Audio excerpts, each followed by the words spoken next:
The quiet trap. Have you ever felt it? That deep, quiet feeling inside? You know something is not right. Maybe your job is boring. Maybe your home feels too small. Maybe the people around you do not make you happy. You feel a small, constant ache in your chest. You know you should change. You should do something different. But you don't. You stay where you are. You keep doing the same thing every day. You wait for the feeling to go away or for someone else to fix it. You are unhappy, yet you are safe. This is a very strange place to be. It is like being stuck in a quiet trap. Why do we do this? Why are we so afraid of change, even when our life feels dull or painful? Most people think that change is a big, scary storm. We imagine it as one huge jump, leaving everything behind. We think, if I change my job, I lose my friends. If I move to a new city, I don't know anyone. If I try a new hobby, I might be bad at it. This fear of the big jump is very real. It is called the fear of the unknown. Our brains are amazing survival machines. They like patterns. They like routine. Routine feels predictable. Predictable feels safe. Even if that safety is boring, our brain says, stay here. It is known. Think about your daily routine. Wake up, coffee, work, dinner, sleep. This routine is a comfort blanket. It is predictable. When we are unhappy, we want a new, exciting blanket. But the thought of another blanket, one that is brand new and maybe scratchy, is scary. The biggest reason we stay still is the comfort zone. The comfort zone is not always a nice place. Sometimes it is a very small, dark room. But it is your room. You know where the door is. You know the chair. You know the walls.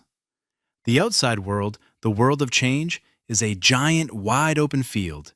It is beautiful, but it is also messy. It is loud. It is confusing. In the field, you have to make every decision.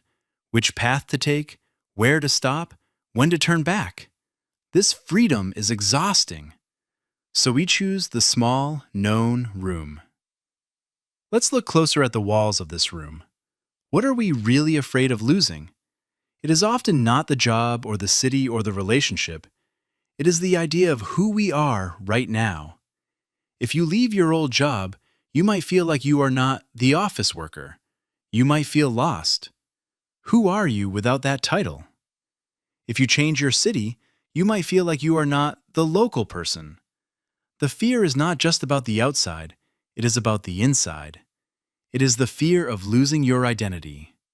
We build a small, safe version of ourselves around our habits. We say, I am a person who likes this TV show. I am a person who drives the same route to work. These small habits are like anchors. They keep us steady. They keep us safe. But they also keep us still. The small problem we face is that we confuse stability with happiness. We think that because things are steady, they must be good. But steady can mean stuck. How do we start to move? We do not need to jump out of the small room and run across the entire field. That is too much pressure. We need to learn how to step out of the room just a little bit. Change does not have to be a revolution. It can be a tiny experiment. If you are unhappy with your job, do not decide to quit tomorrow. Instead, try one small thing. On your lunch break, read an article about a job you might like. Talk to a colleague about a different career path.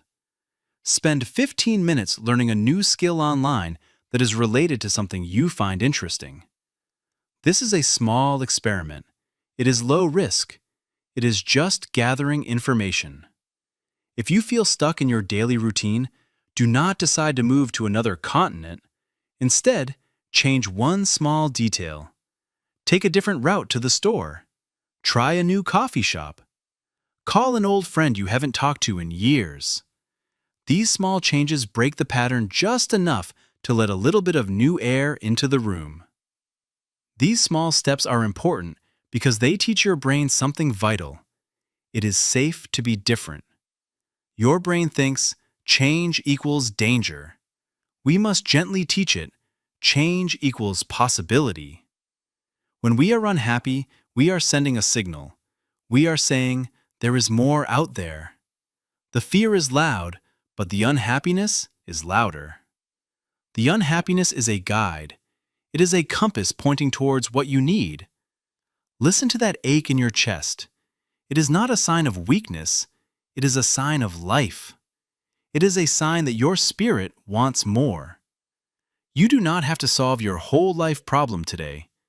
You just have to find one tiny door. Open it a little bit. Take one small step into the unknown. The journey out of the quiet trap is not a big leap. It is a million small, brave steps. And each small step is a victory.